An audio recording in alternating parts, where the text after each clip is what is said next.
بسم اللہ الرحمن الرحیم۔ السلام علیکم ناظرین، بارشیں ابھی ختم نہیں ہوئیں۔ موجودہ مونسون سسٹم اب کمزور اور محدود ہوتے ہوئے تاہم آنے والے مزید 24 سے 36 گھنٹوں کے دوران بھی کشمیر کے بلتستان، پشاور، دیر چترال، سوات، ایبٹ آباد، بنو، کوہاٹ، ڈیرہ اسماعیل خان سمیت صوبہ خیبر پختونخوا، سبی، کوہلو، ڈیرہ بگٹی سمیت شمال مشرقی بلوچستان، تھر پارکر، نگر پارکر، مٹھی، اسلام کوٹ، عمر کوٹ، بدین، ٹھٹھا، کراچی، سانگڑ، خیرپور، نواب شاہ، سکھر، لاڑکانہ، جیکب آباد سمیت صوبہ سندھ میں کہیں کہیں اور لاہور، بری راولپنڈی، اسلام آباد، خطہ پٹھوار، اٹک، چہلم، چکوال، ناروال، سیالکوٹ، لیا، بھکر، ڈی جی خانویاں سمیت شمال مشرقی اور مغربی پنجاب کے کچھ علاقوں میں بھی گرج چمک اور آندھی کے ساتھ مزید بارش، جبکہ بعض مقامات پر موسلادھار بارش کا امکان بھی ہے۔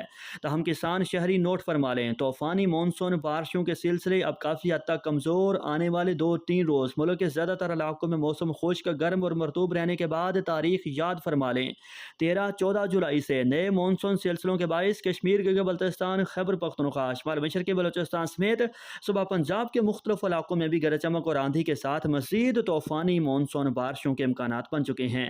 میڈ لورز، اپنے علاقے کا موسم جاننے کے لیے شہر کا نام کمنٹ کریں۔ اللہ حافظ۔